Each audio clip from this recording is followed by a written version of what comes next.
পালিয়েছে পালিয়েছে না, ছিঁড়েছিস সে ঠিক আছে, কারো পোস্টার ছিঁড়তে নেই, ছেড়ে দে। কিন্তু কথা হচ্ছে যে এজেন্সি টাকা দিচ্ছে আর পোস্টার দিচ্ছে, তার মানে লোক জোগাড় করার ক্ষমতা নেই। হকার বেচারাদের ভয় দেখিয়ে ভোটারও কাটছে, আর তাদের 500 টাকা করে দিয়ে বলছে মিটিং মে চলো, লোক নেই লোক নেই যাতা है। কাজে আমাদের চোখে ধুলো দেয়া প্রবলেম আছে, উই উইল আইডেন্টিফাই, ওকে, এবং ধরাও হয়েছে হাতে নাতে। এই যে লক্ষ্মীর ভান্ডারের টাকা ক পয়সা দিয়েছেন গত 5 বছরে? 10 পয়সা দিয়েছে লক্ষ্মীর ভান্ডারে, প্রমাণ করতে পারবেন? প্রতি বছর 30,000 কোটি টাকা খরচা করে আমাদের সরকার লক্ষ্মীর ভান্ডার দেয়।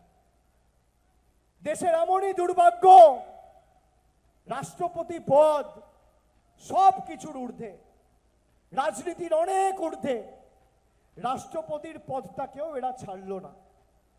গতকাল রাষ্ট্রপতিকেও রাজনৈতিক আক্রমণ করিয়েছে মমতা বন্দ্যোপাধ্যায়ের সরকারকে। আমি আপনাদের খালি একটা ছবি দেখাবো। তারা বলেছেন আমাদের সরকার নাকি রাষ্ট্রপতিকে অপমান করেছেন। কেন? মমতা বন্দ্যোপাধ্যায় ধর্নায় সাধারণ মানুষের স্বার্থে লড়াই করছেন, তিনি রাষ্ট্রপতিকে রিসিভ করতে যাননি। এই ছবিটা চালাও তো, এই ছবিটা দেখুন তো, কে দাঁড়িয়ে আর কে বসে, কে দাঁড়িয়ে আর কে বসে। দেশের প্রধানমন্ত্রীকে, রাষ্ট্রপতিকে আপনি দেখুন, প্রধানমন্ত্রী বসে, রাষ্ট্রপতি দাঁড়িয়ে। আমরা নাকি রাষ্ট্রপতির অপমান করছি। দেখেছেন ছবিটা? সবাই দেখেছেন? কে দাঁড়িয়ে, কে দাঁড়িয়ে? আপনারা বলবেন রাষ্ট্রপতি, আর আমি জিজ্ঞেস করবো কে বসে, বলবেন মোদি। তাই তো, ছবিতে তো তাই দেখাচ্ছে। এই ছবি তো পিআইবি পোস্ট করেছিল, আমার তৈরি করা ছবি না। কে দাঁড়িয়ে, কে দাঁড়িয়ে আর কে বসে? রাষ্ট্রপতির অপমান কে করছে? রাষ্ট্রপতির অপমান কে করছে? দেশের অপমান কে করছে?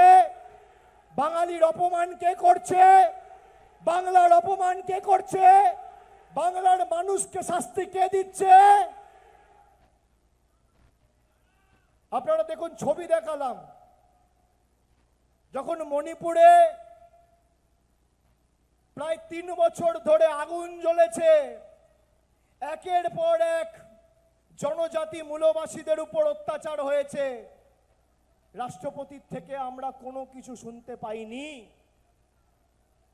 যখন রাম মন্দির উদ্ঘাটন হয়েছে, একজন তপশিলি সম্প্রদায়ের মহিলা, জনজাতি মহিলা বলে রাষ্ট্রপতিকে উদ্বোধনী অনুষ্ঠানে আমন্ত্রণ জানানো হয়নি।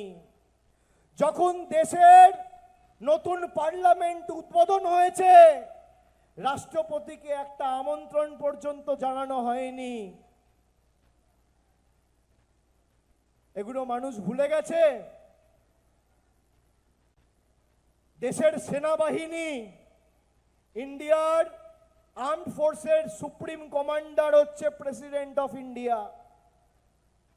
ভারতবর্ষের সাথে পাকিস্তানের যুদ্ধ হচ্ছে, লড়াই হচ্ছে। যুদ্ধ কখন শুরু হবে আর যুদ্ধ কখন শেষ হবে নির্ভর করে রাষ্ট্রপতি কি আদেশ দিচ্ছে তার উপর। যুদ্ধ শেষ হচ্ছে, আমেরিকার প্রেসিডেন্ট ঘোষণা করছে তারপর, আর রাষ্ট্রপতি চুপ। আমি নয়, জম্মু কাশ্মীরের তৎকালীন যিনি রাজ্যপাল ছিলেন সত্যপাল মালিক, তিনি সাক্ষাৎকার দিতে গিয়ে বলেছেন যে রাষ্ট্রপতি ঠিক করে না রাষ্ট্রপতি কার সাথে দেখা করবে, প্রধানমন্ত্রী সচিবালয় থেকে তালিকা যায় আপনি কার সাথে দেখা করবেন, কখন কিভাবে কার সাথে বসবেন। সে আজকে বেঁচে নেই, আমাদের মধ্যে নেই, কিন্তু সত্যপাল মালিকের সেই বক্তব্য কিন্তু আপনারা ইউটিউবে গেলে আজও পাবেন। আমি বলছি না, বিজেপি যাকে রাজ্যপাল করে জম্মু কাশ্মীরে পাঠিয়েছিল সেই ভদ্রলোক বলছে, আর অমিত শাহ এসে আমাদের জ্ঞান দেবে। আমাদের যে বুথে যেখানে যা দুর্বলতা রয়েছে, কাঁধে কাঁধ মিলিয়ে এখন থেকে লড়াই প্রস্তুত করুন, সময় নেই।